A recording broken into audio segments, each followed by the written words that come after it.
Well, it's Angelo Caruso. I am a lifetime Rotarian. I used to keep track of how many years, but it seemed like it changed every 12 months. So now I say I'm a lifetime Rotarian, and I think I might be on with another lifetime Rotarian, Gary Campbell. How long have you been in Rotary, Gary? 21 years. That's just about a lifetime. It definitely has changed my life in those 21 years for sure. Yeah, mine too. Probably a few times over. It's a great organization. I love it. I tell people all the time that it's not unusual if you're in Rotary and doing it right, that your best Rotary experiences would happen outside your own great club. That is certainly true in my case. And I loved my experience with you guys at Anoka Rotary in Minnesota. You're a suburb of Minneapolis. I can't remember which direction. How far away are you from the Twin Cities?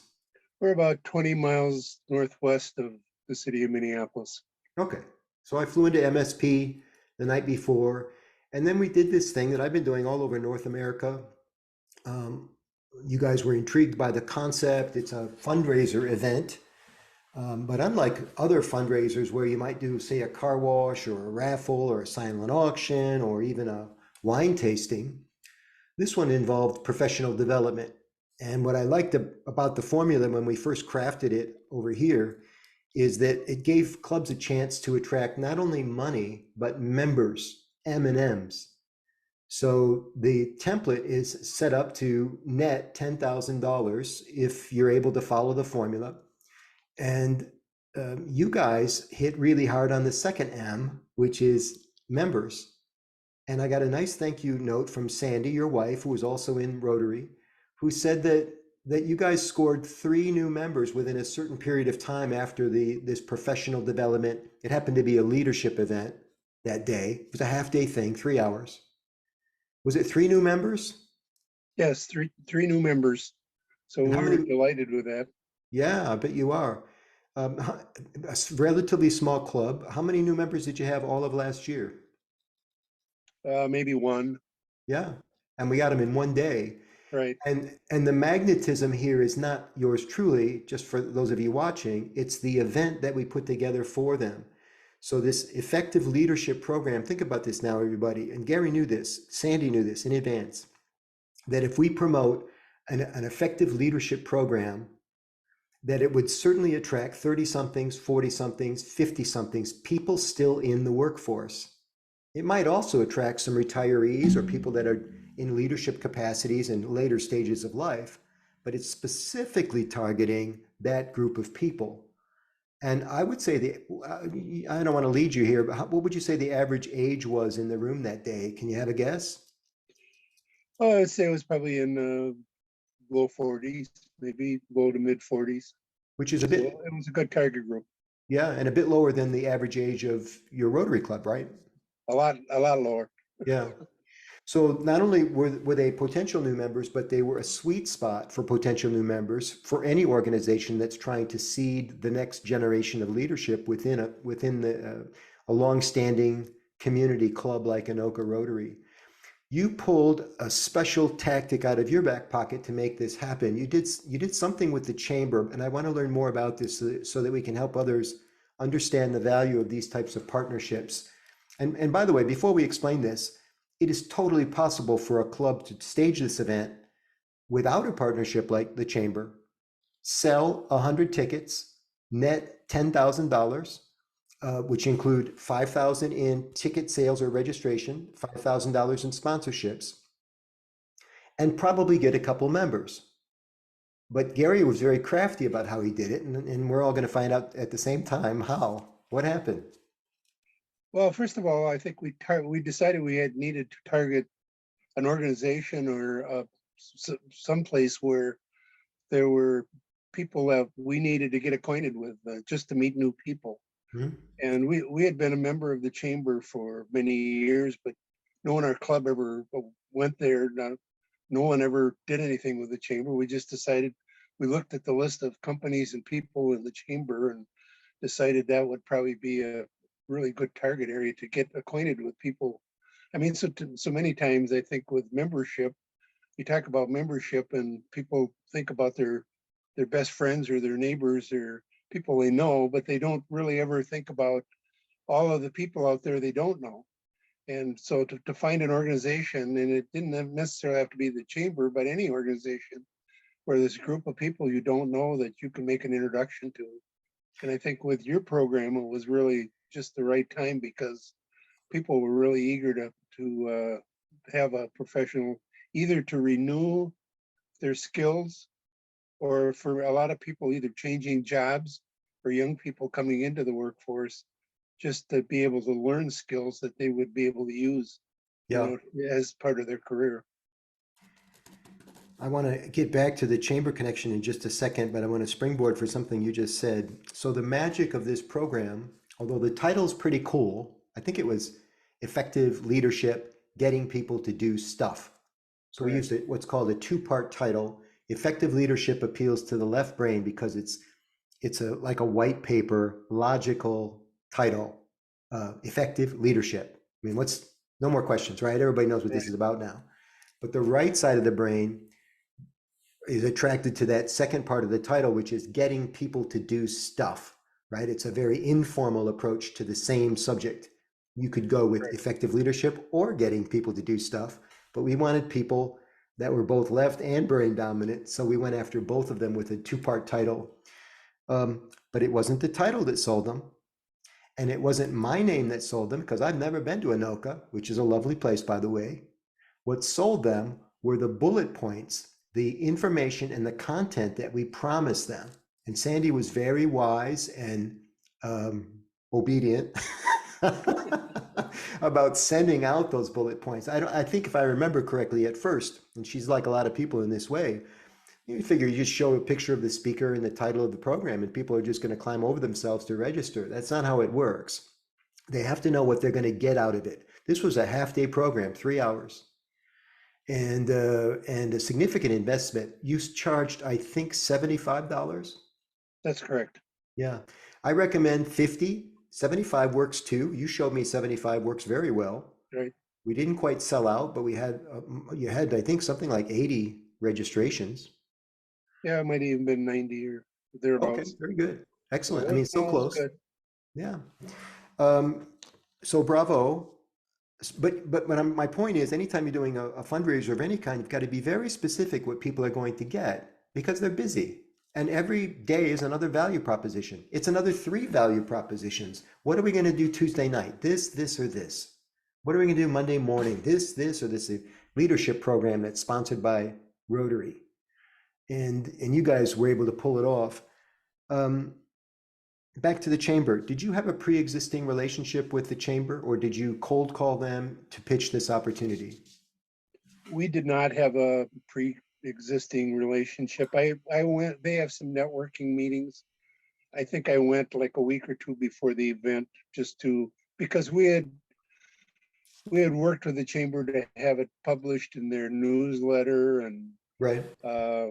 did things to help promote it. But it wasn't like I'd been working with them for 6 months or anything. It was just all part of our campaign to get the word out to chamber members that this event was coming to their area and they should think about attending. So what did the chamber give you when you presented this idea? Did they give you access to their list? Did they send it out? What exactly did they do for you? They have a program where they can feature somebody in the chamber for a month as part of their promotion and the newsletter and everything they do. And they allowed us to be that organization about probably, I think, a month or so ahead of the event. So that's really the chamber's role. And they've always been supportive of Rotary, but again, I repeat that we had never we'd belonged, but never really done anything with them. So Yeah. Well, so let's review what's happening. So not only did the Anoka Rotary Club see the value of this proposition, but it was transferable. You simply mentioned it to the chamber, and the chamber said, yeah, good cause. This pre-vetted, Rotary's already doing it, must be realistic, it must be real, it must be authentic. It sounds like it's good for the community, certainly would be good for our members. Remember, everybody, Rotary chambers are obligated to provide vetted professional content to their members. And the chamber could have never afforded to hire me, but they can afford to promote my event with Anoka Rotary because Anoka Rotary is in the community and they're, if not, if not real partners, they're virtual partners. You guys coexist in the same place. There's a Venn diagram with the two organizations. Well, another factor I think really was that they were very attracted, well, for a couple of reasons. That I think they'd heard about Rotary but didn't know much about it, Okay. number one, but also having this event in our own community was very important to them. So many times, development programs are offered in big cities. We could go downtown Minneapolis or downtown St. Paul and have to pay for parking and all that sort of thing. All of a sudden, here's an event that's going to happen in their own area where they can go there. There was free parking. It's going to be people in their own community they're going to be interacting with. It's not going to be somebody all the way across the metropolitan area. And so I think all of that added to the attractiveness, and it really got the name of Rotary out there. And as a result, I mean, I've done follow-ups in the networking, and I'm just shocked at how many people come up and just tell me more about Rotary. Or people have actually emailed me, can we get together for coffee? Can we have lunch together? I just had breakfast with one of the members that joined. And I've had, I would say, in addition to the 3 members we have, I'd say we have at least 3 to 5 members that have strongly indicated they are planning on joining. So I think, when I look at all of this, I mean, it's been fantastic. Well, I love it. And you guys were so fun and easy to work with. I don't know that you totally got it at the beginning, but you were patient. I think Sandy put in her thank you note. I don't have it anymore on my desk, but she said something about all the patience paid off because I think a couple times she felt like maybe she wasn't understanding or things weren't really going to go the way that we all hoped they would go. Right. But man, it sure did. What did you finally net for the event dollars wise? I think we netted about $5,500. 55. No, And no weekend long food fest, no no, cleanup, no huge volunteer team necessary, right? correct. Yeah. But I think that, again, the best part was that we got to meet a lot of people we didn't know. Yeah. And I think when you're talking about, especially about Rotary membership, I think that's the struggle that a lot of clubs have. They are too isolated. They have meetings once a week, but they just don't invite people. Here we had an event that there were a lot of people from the community that we got to be acquainted with, and we got to know them and they got to know us, and Yeah. that's a good combination. What's so weird, is if they come to Rotary, it's free, but they had to pay $75 to come to Rotary this time. That's correct. That's too funny.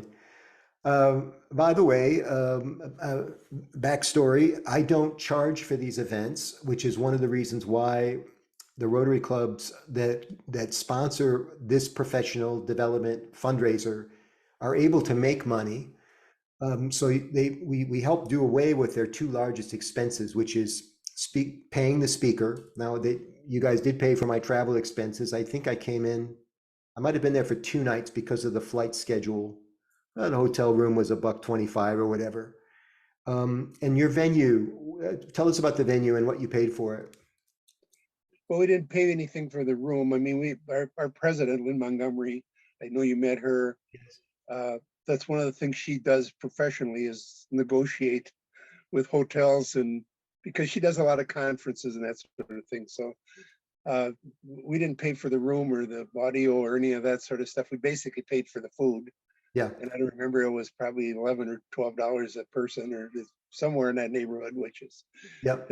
incredibly inexpensive compared to what you pay at a downtown hotel or whatever. I mean, Yeah. so.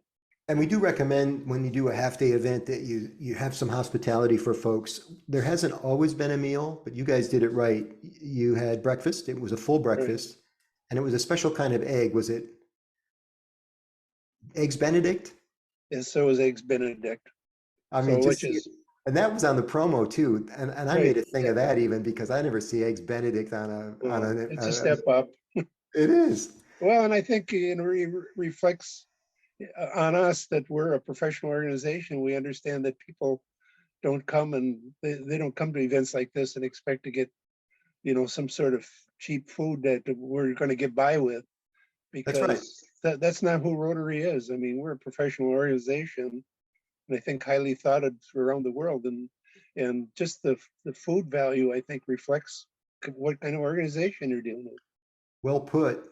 I mean, the reason why people drop everything and come to this thing for a half a day is because they think it's going to be special. They think they're going to be treated special. And nothing says special like eggs Benedict.